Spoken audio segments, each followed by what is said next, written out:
Assalamualaikum warahmatullahi wabarakatuh.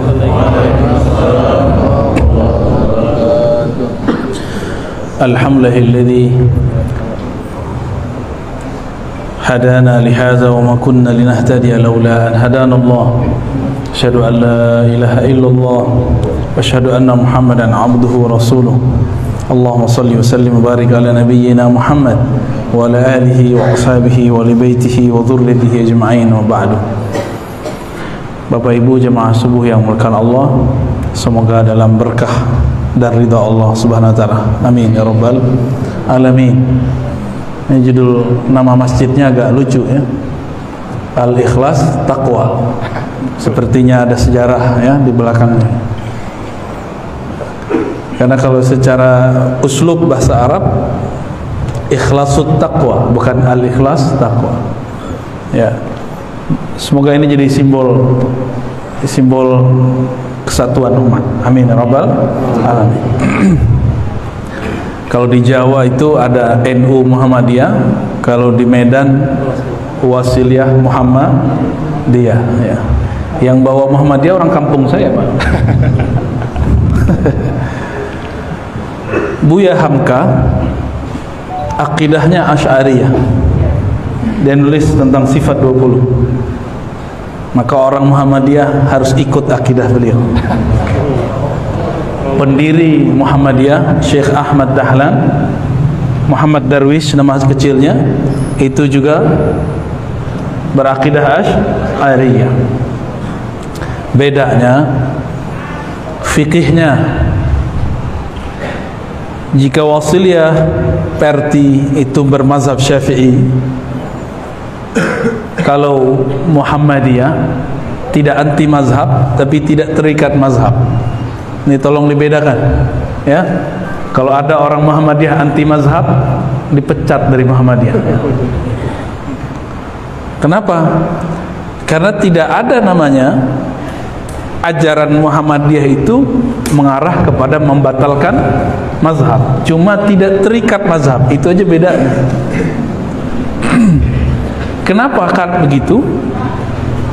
Waktu Syekh Ahmad Dahlan berdakwah di Jogja, Jogja itu kampung orang-orang istana, keraton, bukan kampung santri. Maka tidak mungkin beliau mengatakan kepada umat dalam kitab I'anatul Talibin, dalam kitab Tuhfa, dalam kitab Minhaj, tidak mungkin. Orang nanya, Pak Kiai, dalilnya mana? Maka Pak Kiai langsung carikan ayatnya, langsung carikan hadisnya. Pola ini kemudian membentuk apa yang kita sebut sekarang Majelis Tarjih Muhammadiyah. Saya anggota juga Pak di Tangerang Selatan. Dulu beberapa kegiatannya saya ikut, dan saya ngajar dulu, ada teman-teman saya para asatis di Muhammadiyah, saya ngajar Sahih Muslim di situ. Tapi belakangan saya kemudian tidak aktif lagi.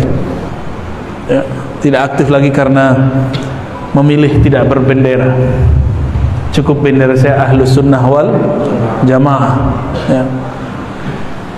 Apalagi yang unik, Buya Hamka dan ayahnya, begitu juga pendiri Muhammadiyah, mereka sebenarnya bertasawuf. Muhammad Darwish alias Syekh Ahmad Dahlan itu sebelum ke Makkah belajar kepada Syekh Saleh Darat. Syekh Saleh Darat ini mensyarah kitab hikam dalam bahasa Jawa. Tahu mensyarah, mengurai. Jadi Syekh Ahmad Dahlan bisa bangun Muhammadiyah itu karena beliau pernah belajar ketulusan. Maka beliau mengatakan, jangan hidup dari Muhammadiyah, tapi hidupkanlah Muhammadiyah. Itu kalau orang nggak bertasawuf nggak ngerti itu. Itu basicnya adalah al-ikhlas. Kalau nggak nyampe. Banyak orang yang dompleng satu pergerakan karena ingin hidup di situ. Sedangkan pendirinya mengatakan jangan hidup dari sini, tapi hidupkan. Kenapa? Itulah terjemahan in tansurullah yansurkum. Bantulah Allah lewat pergerakanmu, maka Allah akan jamin hidupmu. jangan mencari jaminan hidup. Ini perbedaan pergerakan mereka, karena basic mereka sufi. Maka dulu Buya Hamka rutin menulis di Panjimas dulu ya, tentang tasawuf. Saya lirik-lirik lama itu. Ternyata tasawuf beliau tasawuf Imam Ghazali. Tasawuf Imam. Ternyata awal beliau pindah ke Jakarta, beliau ngajar di Tanah Abang. Ngajar pakai kitab Ihya Ulumuddin. Maka kita berharap nanti dari tokoh-tokoh Muhammadiyah mulai juga mengkaji kitab Ihya Ulumuddin ya. Oh, di situ hadis dhaif. Ayo kita uji hadis dhaifnya di mana? Ya. Jangan-jangan antum cuma dengar dari orang hadis dhaif, hadis dhaif. Baca dulu, hitung dulu hadisnya berapa di sana. Kalau cuma karena ada hadis dhaif di satu kitab lalu kita buang kitabnya, maka akan banyak kitab-kitab hadis kita buang. Imam Al-Bukhari punya kitab Al-Adab Al-Mufrad, ada hadis dhaif di dalamnya. Imam Muslim punya kitab yang lain, Al-Wahdan dalam ilmu hadis. Imam Tirmizi mengatakan semua yang di dalam kitabnya Sunan Tirmizi itu boleh dipakai, ma'mulun bih, kecuali 2 hadis. Padahal itu hadis yang semuanya ada yang sahih, hasan, dhaif. Tapi kata dia ini boleh diamalkan, ma'mulun bih, kecuali 2 hadis. 2 hadis kita teliti, ternyata hadis dhaif, dapat sahih secara sanad, tapi tidak sahih secara fiqih. Ya. Karena kita lagi nggak bahas ilmu hadis, kita bahas tasawuf aja ya. Buya Hamka lahir dari keturunan mursyid tariqah. Ternyata ayah beliau Haji Rasul Syekh Abdul Karim, mursyid 3 tariqah. Ini diteliti oleh salah satu sahabat kita, lagi rihlah di Pekanbaru, Angku Muda Khalis, Apriya Putra, peneliti manuskrip. Dia mendapatkan manuskrip di Maninjau, tulisan daripada Haji Rasul. Ternyata beliau punya murid-murid tarekat Naqsyabandiyah dan mursyid-mursyid yang diangkat sama dia. Dari siapa beliau ngambil? Dari ayahnya Syekh Amrullah. Syekh Amrullah ini teman Syekh Ahmad Khatib Al-Minangkabawi, temenan mereka. Syekh Amrullah ini memegang kemursidan tarekat Naqsyabandiyah, Khalwatiyah dan Ba'lawiyah. Dari situlah lahir pergerakan Muhammadiyah awal di Padang Panjang, di Maninjau, dari orang-orang yang dulu bertasawuf, tapi fikihnya berbeda. Gak usah jauh-jauh ke negeri kita, bahkan di tanah Arab sana, yang sudah pernah ke Mesir kayak Ustadz Tahir ini, orang mazhab Maliki, mursyid, kalau bismillah tidak dijaharkan, subuh tidak kunut. Cuma Muhammadiyah bukan Maliki juga kan. Muhammadiyah itu nggak tahu ini mazhab sendiri apa nih. Nanti konfirmasi ke beliau ya. Kita pergi ke Irak. Jika mereka tidak Syafi'iyah, mursyidnya tidak berkunut, mursyidnya tidak menjaharkan basmalah. Dia baca basmalah tapi tidak dijaharkan. Maka teman-teman jangan salah faham. Tidak ada keharusan seorang bertarekat sufi kunut, nggak wajib ya. Tidak mesti orang bertarekat itu bismillahnya dijaharkan. Itu nggak ada urusannya. Ini urusan fikih. Urusan apa? Fikih. Benar, betul. Waktu antum ke Mesir, ada mursyid tarekat bismillah tidak dijaharkan, benar kan?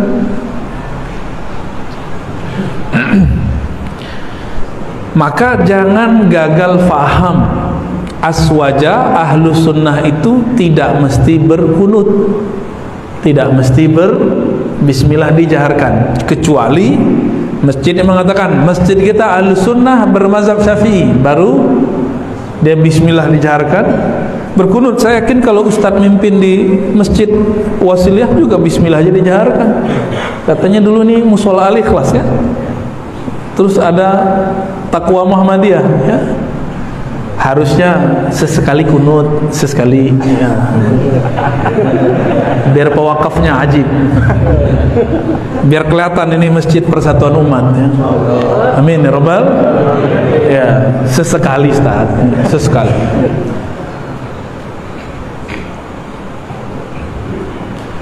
Antara fikih dan tasawuf ini dua hal yang berbeda. Namun sebenarnya ini berkaitan. Kita sering mendengarkan segala puji bagi Allah yang berikan kita nikmat Islam, iman, ya benar. Tapi jarang yang membahas nikmat ihsan itu nikmat bertasawuf. Itulah yang disebut oleh Buya Hamka tasawuf modern. Kumpulan dari tulisannya di Panjimas, hasil bacaannya terhadap kitab Ihya Ulumuddin.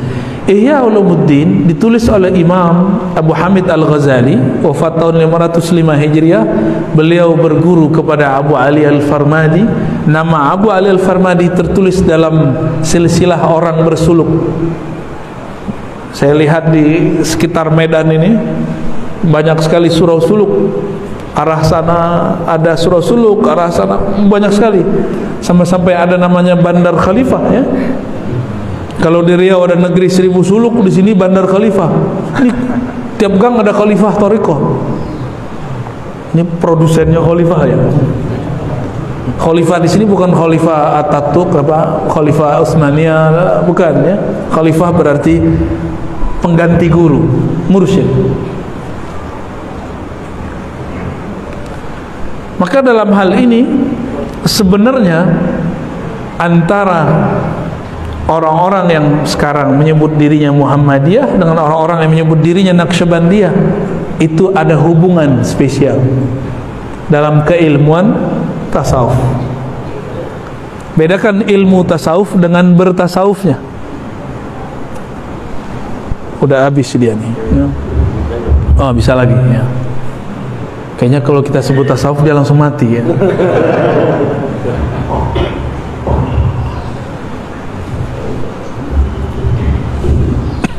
Matiin aja. Imam Abu Ali Al-Farmadi, silakan dicek kalau sudah baca Ihya Ulumuddin semua, nanti ketemu nama beliau di situ. Ya. Itu orang yang disebut dalam silsilah Thariqah An-Naqsyabandiyah. Zikirnya Ismul Jalalah, menyebut nama Allah, Allah, Allah di kolbunya. Itulah amalan dari ayahnya Buya Hamka yang bawa Muhammadiyah ke Sumatera Barat. Murid-murid beliau lah yang datang ke sini, ke Medan. Murid beliau datang ke mana-mana. Itu yang menyebarkan Muhammadiyah sampai ke Singapura dulu. Murid-murid dari Haji Rasul mendirikan Muhammadiyah. Lalu perbedaan apa yang kemudian banyak umat gagal faham? Orang mengira kalau bertasawuf itu mesti yasinan. Kalau Haji Rasul bertarekat dengan yasinan itu beda. Yasinan bab fikih. Karena dia punya guru namanya Syekh Bakri Syata Sulaiman Rasuli. Syekh Sulaiman Rasuli juga punya guru Bakri Syata lewat jalur Ahmad Khatib Al-Minangkawi. Itu jalurnya. Jadi kakek guru jatuhnya. Mereka sama-sama ngaji kitab I'anatul Talibin, tapi beda pemahaman. Kitabnya sama, beda faham.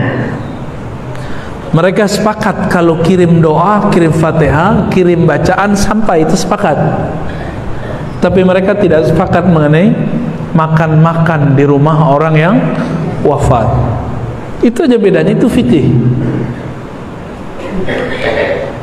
Syekh Haji Rasul, ayah Buya Hamka, pakai hadis Isna'u li ali Ja'far ta'aman, buatkan bagi keluarga Ja'far makanan, fa inhumul han yushghiluhumul maut, karena mereka sedang dirundung duka. Karena Ja'far pergi berperang tidak pulang kecuali namanya, kabar berita mengenai wafatnya. Maka Nabi hibur keluarganya, bukan orang sekampung suruh buat makanan. Nah ini salah juga nih ya. Ada yang menggunakan dalil ini, yang sunnah tuh kita bawa makanan. Bukan, Nabi lagi ngomong ke keluarganya, buatkan makanan untuk keluarga Ja'far. Coba orang sekampung buat makanan, berarti nggak ngerti fikih, dia nggak ngerti asbabul wurud. Maka kita kalau baca hadis harus ngerti asbabul wurudnya, konteksnya hadis muncul kenapa. Beda dengan imam yang lain. Syekh Sulaiman Rasuli, pendiri Persatuan Tarbiyah Islamiyah, kawannya ya, apa muridnya Al-Wasiliyah itu nggak tahu, kawan pemuridnya jatuhnya ya. Mungkin ada kawannya juga muridnya. Beliau memahami bukan hadis itu, memahami dengan hadis Imam Muslim. Seorang laki-laki bertanya kepada Rasulullah, wahai Rasulullah, inna ummi uftutilat, ibuku jatuh dari kendaraan mati, walam tusi, belum sempat berwasiat, afatasaddaq anha, afatasaddaq bihi anha, apakah aku bersedekah kepadanya sampai? Kata Nabi, bala. Maka di riwayat tambahan setelah itu dikatakan, saksikanlah wahai Rasulullah, ini kebunku, di situ ada pohon kurma, di situ ada telaga, semua makanan di dalamnya aku sedekahkan atas nama ibuku. Itulah dalil orang membolehkan makan di rumah orang yang meninggal. Syaratnya punya, jangan ngutang. Itu dia punya kelebihan. Kan yas'alunaka madza yunfikun, mereka ditanya tentang apa yang mereka infakkan. Qulil afwa, yang diinfakkan itu kelebihan. Kalau hutang jangan. Makanya para asatis aswaja ini juga jangan paksa umat. Kalau ada yang meninggal terus harus masih makan, enggak. Kalau mau baca Quran aja, mau solawat aja. Katakan kepada sahibul bait, kamu tidak usah sediakan apa-apa, kami cuma pengen doa di sini, menghibur kalian. Kalau perlu kita yang bawa. Orang sekarang dikasih duit, dikasih nasi, pilih mana? Dikasih duit, kasih nasi, pilih mana? Pura-pura nggak mau lagi ya. Pasti duit. Maka saya anjurkan teman-teman, sahabat-sahabat dimanapun, di Jakarta sudah begitu. Orang kalau meninggal itu pada ngumpulin duit untuk sahibul bait. Kalau nggak antum membid'ahkan makan-makan, kasih duit aja ya. Orang nggak butuh makanan antum tuh ya. Baik. Tasawuf akhlak. Ya, tadi Ustadz Maulana sudah nyebutkan ada tasawuf falsafi, ada tasawuf akhlaki. Itu pembagian orientalis. Kalau kita nggak bagi begitu, ya. Kalau kita membagi tasawuf dua, ilmi nazari, ilmi amali, dua. Ini pembagian saya, ya. Ilmi nazari, keilmuan teoritis, bahan diskusi. Itulah para doktor-doktor di kampus, jago-jago tuh ngomong Ibnu Arabi, ngomong Ghazali. Pembahasannya, kitab-kitabnya sudah luar biasa. Tetapi tasawuf itu kan bukan masalah kitab. Tasawuf itu bukan urusan bisa baca kitab atau tidak. Tasawuf itu urusan kolbumu hidup atau tidak. Kamu bisa baca hatimu atau tidak. Itu urusan tasawuf. Maka bedakan ilmu tasawuf dengan tasawuf. Maka harus ada yang kedua, tasawuf ilmi, ilmiah, amali, lalu diamalkan. Dan itu jalannya cuma lewat thariqah. Buya Hamka berthariqah enggak? Ya, thariqah Buya Hamka, thariqah Imam Ghazali. Karena beliau punya sanad kepada Imam Ghazali. Lewat ayahnya ya. Lewat kakeknya beliau punya sanad kepada Imam Al-Ghazali. Berarti bertarekat itu ada yang berbaiat, ada yang tidak. Untuk bertasawuf tidak mesti berbaiat. Tasawuf itu pelajari ilmunya, amalkan akhlaknya. Itu sudah disebut bertasawuf. Cuma itu torikotnya torikot am, torikot umum, antri di situ. Mau khusus nggak? Maka Buya Hamka di akhir hayatnya dekat dengan Abah Anom. Dihikayatkan oleh murid-murid Abah Anom kepada kami, Buya Hamka masuk ke kamar Abah Anom, keluar-keluar air matanya berlinang. Lalu beliau menyampaikan kalam kayak ceramah. Salah satu kalam beliau, tidaklah Hamka kecuali hampa. Jadi beliau menghampakan dirinya ketika bertemu Abah Anom. Basic beliau, nah dalam buku beliau judulnya Ayahku, beliau menceritakan tentang di dalam darah saya ada dua darah, ada darah Padri, ada darah Sufi. Karena dari jalur ibunya dia keturunan Padri, seingat saya, jalur ayahnya jalur Sufi. Maka Buya Hamka tidak mungkin anti tasawuf. Maka siapapun cinta Buya Hamka, Muhammadiyahkah dia, Nahdiyahkah, Wasiliyahkah, ataupun bukan, tidak mungkin anti bertasawuf. Sepakat tak? Jadi kalau ada orang anti tasawuf, musuhin Buya Hamka, ya. Kalau ada orang anti tasawuf, berarti memusuhi pendiri Muhammadiyah, Syekh Ahmad Dahlan. Dan yang paling lucu, ada orang Wasiliyah anti tarekat, ya. Wasiliyah PA, ya. Mana ada Wasiliyah begitu? Wasiliyah ya bertarekat. Seperti NU juga bertarekat. Bedanya tarekatnya dizahirkan. Kalau Muhammadiyah tarekatnya disembunyikan, dijadikan azas-azas. Itu aja beda-bedanya, ya.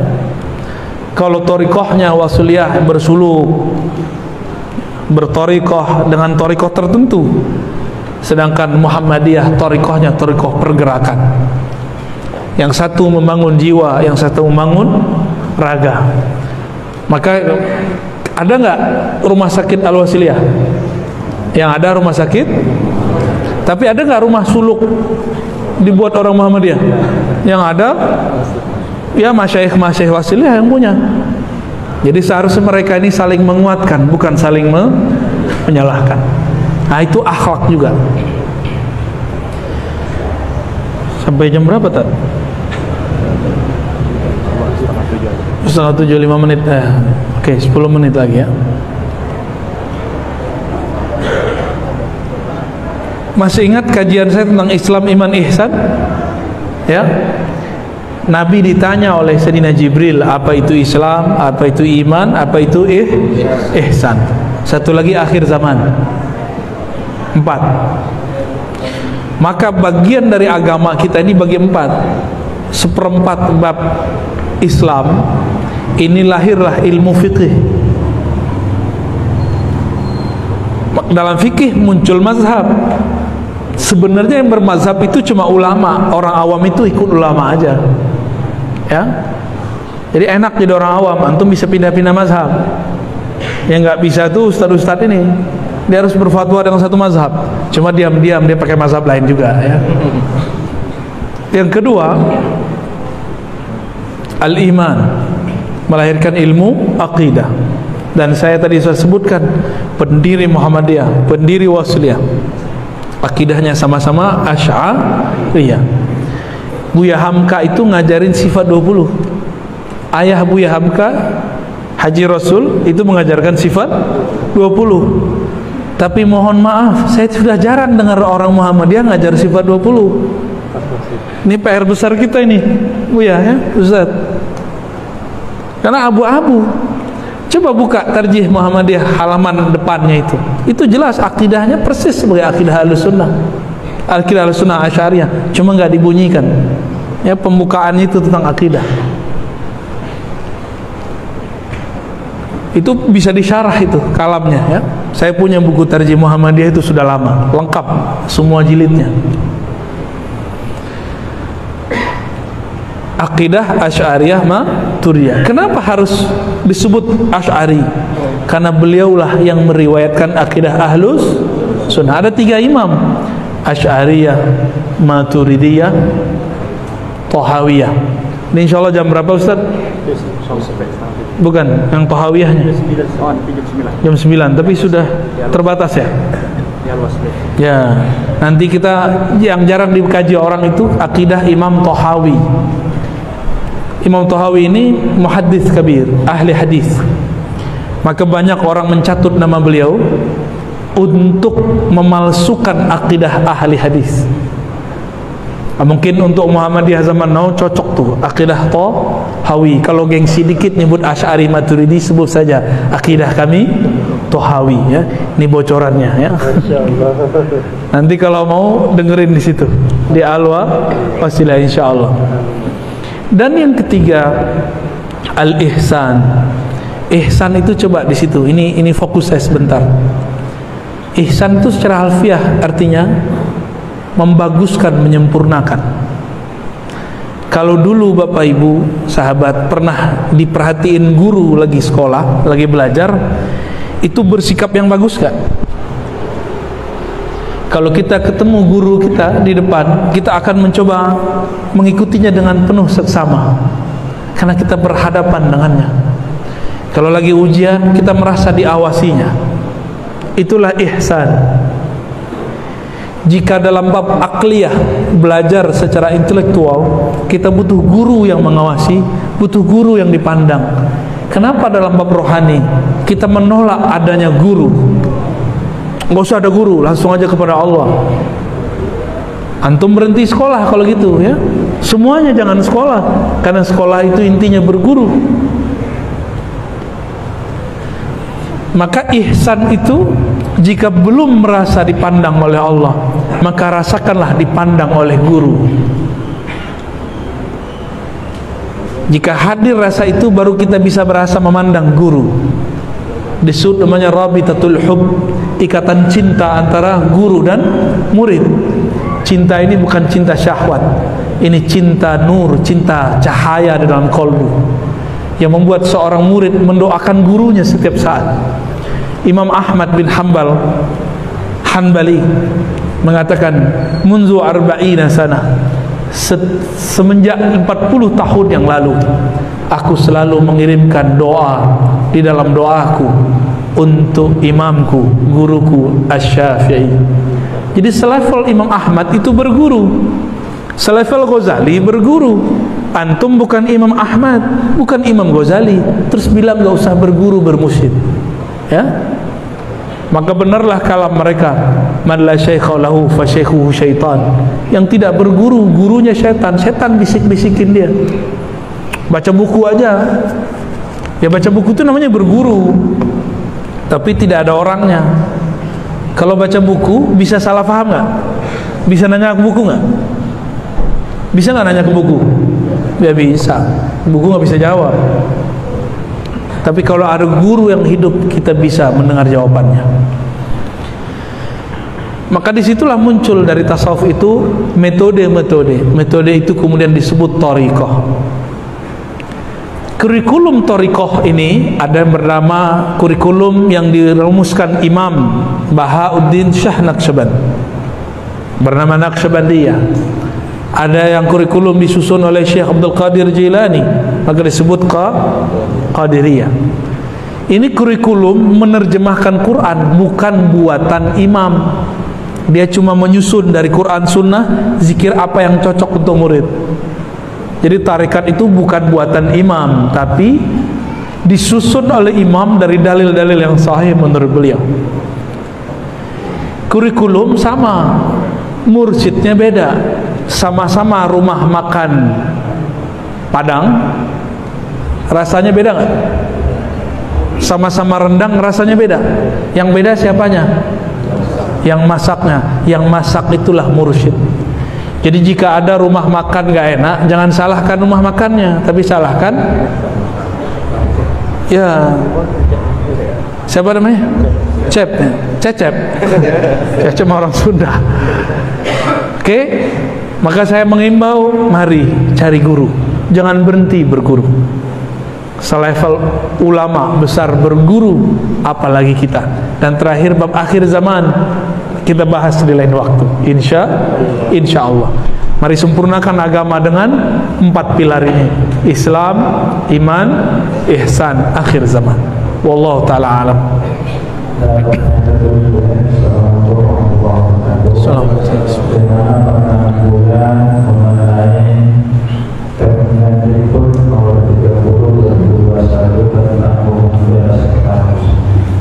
Apa tuh?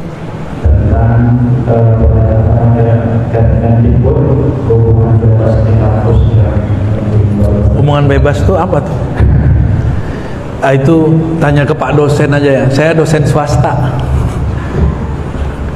dan tidak ada urusan dengan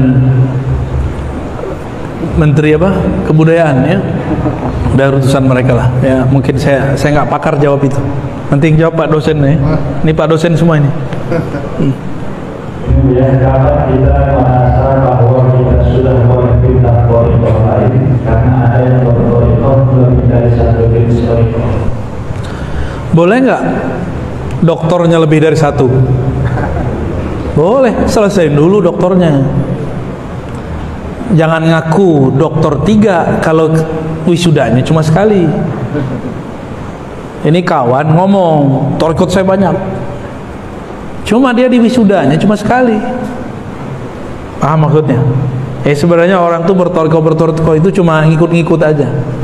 Yang disebut thariqah kita, yang kita pakai tiap hari, yang kita amalkan. Thariqah itu cuma metode, tujuannya ya ayyuhallazina amanu dzkurullaha dzikran katsiran. Surah Al-Ahzab ya. Wahai orang beriman, ingatlah Allah sebanyak-banyaknya. Metodenya boleh berubah. Dulu Syekh Ahmad Dahlan thariqahnya Syaziliyah. Syekh Sulaiman Rasuli itu thariqahnya Naqsyabandiyah. Kalau di Madura sana ada namanya Maulana Syekhana Khalil, thariqahnya banyak. Ada Syaziliyah, ada Qadiriyah, ada Ba'lawiyah.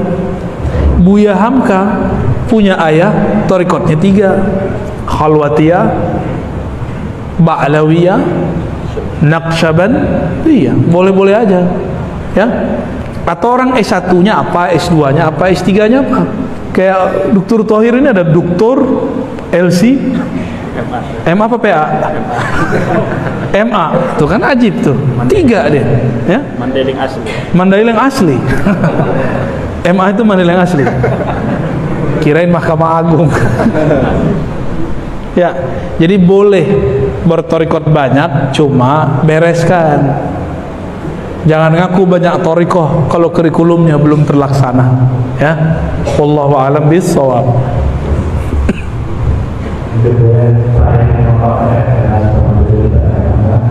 Mungkin ada rahasia apa hukum ada murid.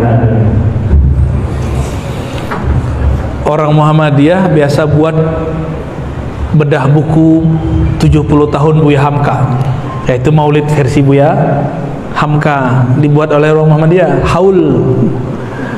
Kalau orang Wasiliyah sama NU, haul itu pakai bahasa Arab. Haul. Ya, haul itu kan 1 tahun, sanah wahidah, sanah kamilah. Maulid Nabi itu tidak hanya haul ulama, tapi haul sumbernya ulama. Peringatan bedah buku sayyidnya para ulama, Sayyidina Nabi sallallahu alaihi wasallam. Ya, dulu 2014 umroh itu Sayyidina nggak ada orang baca lagi khutbah. Pas kita umroh tahun berikutnya sudah ada perubahan, ada rotasi-rotasi. Khotibnya kalau baca khutbah itu kencang Sayyidinanya, Allahumma sholli ala Sayyidina Muhammad, tapi dia bukan orang Wasiliyah loh ya. Sayyidinanya tambah kencang. Bapak Ibu yang dimuliakan Allah, maulid itu jangan dilihat namanya, lihat aktivitasnya. Gak ada di zaman Rasul. Ya di zaman Rasul emang ada NU Muhammadiyah Wasiliyah. Emang zaman Rasul ada Salafiyah. Emang dari zaman Rasul ada Sufiyah. Gak ada, semuanya gak ada. Jika standar bid'ah itu suatu yang tidak Nabi buat, maka antum ini semuanya pelaku bid'ah semua. Karena Nabi tidak pernah buat pengajian Kamisan begini. Benar nggak? Kawan membid'ahkan maulid, tapi pengajian hari Minggu. Ada yang tersungging nih. Kalau pengajian hari Minggu, diganti biar Arab dikit pengajian Ahad. Sama aja, Ahad sama Minggu kan beda bahasa aja. Emang Nabi rutin ngaji hari Ahad? Itu lebih bid'ah. Sekarang orang membuat maulid mengenang zat orang, sosok yang mengajarkan ilmu yang kita pakai ini. Masa nggak boleh?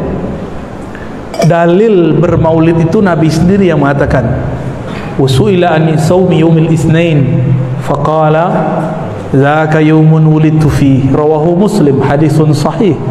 Nabi ditanya mengenai puasa hari Isnin, lalu Nabi mengatakan, itu hari aku dilahirkan.